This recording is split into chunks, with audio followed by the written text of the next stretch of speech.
बिहार के मुख्यमंत्री नीतीश कुमार ने प्रदेश में शराबबंदी को लेकर मंगलवार को पटना में 7 घंटे तक लंबी बैठक की। बैठक में तमाम बड़े अधिकारी मौजूद थे। बैठक के दौरान 5 अप्रैल 2016 को लागू किए गए शराबबंदी कानून को और सख्त बनाने का फैसला किया गया। साथ ही पुलिस से लेकर अधिकारियों की जिम्मेदारी तय की गई।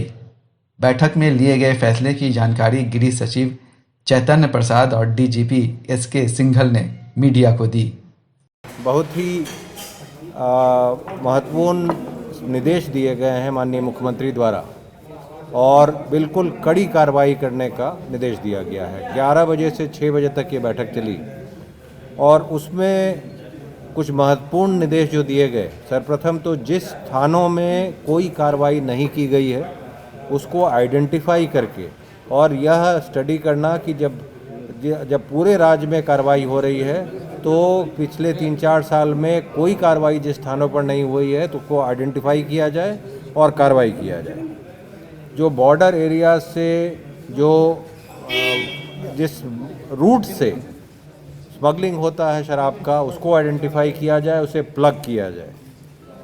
इंटेलिजेंस गैदरिंग सबसे इम्पॉर्टेंट है और एक्शनेबल इंटेलिजेंस लेते हुए उनको देखा जाए कि कहीं अगर सरकारी कर्मी कोई अगर किसी की मिलीभगत है तो उस पर कड़ी कार्रवाई का निर्देश दिया गया है और सरकारी कर्मी को बिल्कुल नहीं बख्शने का आदेश दिया गया है, किसी को माफ़ नहीं करना है।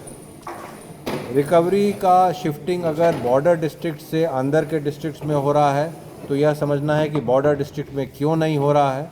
अगर कोई केंद्रीय स्तर से टीम जाती है जिलों में और उसके द्वारा वहाँ रिकवरी किया जाता है तो स्थानीय स्तर के पदाधिकारियों पर भी कार्रवाई होनी है।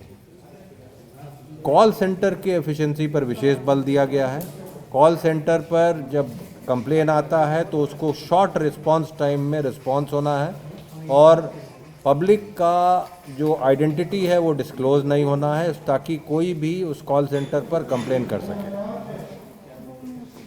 जो कमिटेड ऑफिसर्स हैं नशाबंदी की ओर, शराब मुक्ति की ओर, उन्हें महत्वपूर्ण जगह पर पोस्टिंग करना है। सारे प्रभारी मंत्रियों को निर्देश दिया गया है कि वो मैसेज स्प्रेड करें। सारे प्रभारी सचिवों को भी निर्देश दिया गया है कि कम से कम माह में एक बार अपने ज़िले में जाएंगे, अन्य विकास कार्यक्रमों के साथ वो शराबबंदी में क्या कार्रवाई हो रही है उसकी भी समीक्षा करेंगे।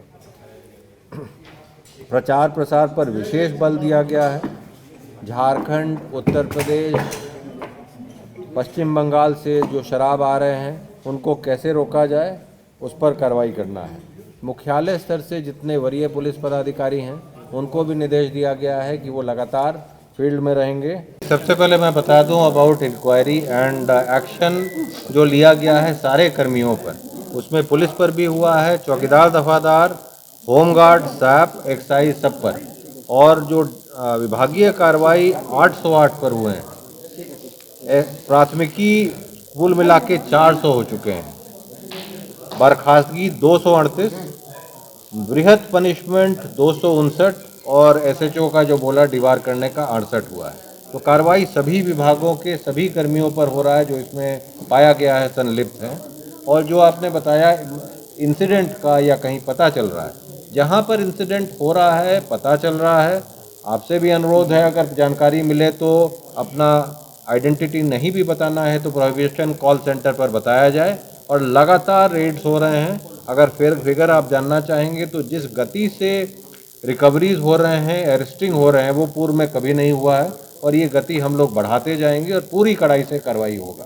कुल 206 लोगों को सेवा से बर्खास्त किया गया है, जिसमें 2 इंस्पेक्टर हैं, 30 सब इंस्पेक्टर हैं, 37 एएसआई हैं, 128 सिपाही हवलदार हैं और 9 जो हैं वो चौकीदार दफादार हैं। इसके अलावा कुल 245 लोगों को वृहद सजा दी गई है, जिसमें जो है वो जिसमें हमारे सब इंस्पेक्टर्स भी हैं, इंस्पेक्टर्स भी हैं और इसके अंदर सहनी भी हैं, सिपाही भी है और हवलदार भी है। इसके अतिरिक्त वर्तमान में अभी 654 डिपार्टमेंटल एक्शन अभी भी चल रहे हैं। इसके अलावा कुल 4 inspector, 46 police sub inspector, 46 ASI, 168 सिपाही हवलदार, 60 चौकीदार दफादार, इन सबके खिलाफ कुल 324 प्राथमिकी दर्ज की गई। गोपालगंज की जैसे घटना हुई है, उस घटना में कम से कम 3 लोग को जस्ट 15-20 दिन पहले ही जेल भेजा था। वो बेल करा के आए हैं। इनफैक्ट उन 3 लोगों में से एक की मृत्यु भी हो गई। तो ये एक बहुत बड़ा चैलेंज है। ये चैलेंज सभी के लिए है कि लोग जो हैं पुलिस के द्वारा गिरफ्तार करने के बाद जब जेल में भेज दिए जाते हैं तो वो बेल करा करके वापस आके उसी काम में लिप्त होते हैं। ये एक बहुत बड़ा चैलेंज है। बिल्कुल इसी तरह का केस जो है वो कैमूर जिला में भी देखने को मिला था कि कुछ कैमूर जिला के और 1-2 उत्तर प्रदेश के लोग थे जिनको पुराने केस में घटना होने के 1 महीने से भी कम अवधि में जेल में भेजा था। वो बेल करा के दोबारा आए और दोबारा आने के बाद फिर उन्होंने जो है वो शराब बांटने का काम किया, लेकिन वो जो शराब थी उसमें जो मिथाइल अल्कोहल की क्वांटिटी जो है वो पाई गई, जिसकी वजह से लोगों की मृत्यु हुई। इसमें सबसे जो इम्पोर्टेंट बात है वो ये है कि एक तो अपनी इंटेलिजेंस मशीनरी को गेयर अप करना है। हमारी जो इंटेलिजेंस मशीनरी है वो पुलिस हेडक्वार्टर्स के लेवल पर भी है और डिस्ट्रिक्ट लेवल पर भी है, और उनसे एक्शनेबल इंटेलिजेंस जनरेट करवा के और लगातार जो है वो रेड्स करनी है। लगातार जो शराबबंदी में विरोध उत्पन्न कर रहे हैं या शराब का व्यापार करने की कोशिश कर रहे हैं, उन पे सख्त से सख्त कार्रवाई करनी है। अगर हमारी सेंट्रल टीम यहाँ से जाती है स्पेसिफिक इन्फॉर्मेशन पर किसी भी ज़िले में कि और उसके किसी भी थाने में, और उस सेंट्रल टीम के द्वारा अगर किसी प्रकार की कोई रिकवरी होती है तो संबंधित थाना प्रभारी को तत्काल निलंबित किया जाएगा और शो कॉज जो है वो हायर फॉर्मेशन पर भी किया जाएगा और जिम्मेदारी फिक्स होगी। एक और इम्पॉर्टेंट जो बिंदु खड़ा हुआ है वो चौकीदार दफादारों से जुड़ा हुआ है। वो जो बिंदु है वो ये है कि जो चौकीदार की बुनियादी जिम्मेदारी है गांव के हर तरह गांव में जो भी गलत काम हो रहा है और इंक्लूडिंग शराब के बारे में भी कोई सूचना है वो उन्हें हर हालत में देना है। उनकी परेड पर वरीय पदाधिकारी भी जाएंगे और अगर जो है वो अपनी बुनियादी जो ड्यूटी है उसमें कोई कमी रखेंगे तो उन पर भी जो है वो सख्त कार्रवाई की जाएगी। चौकीदार हैं, दफादार हैं हमारे, और हमारा जो थाना लेवल है वो भी इंटेलिजेंस कलेक्शन का बहुत ट्रेडिशनल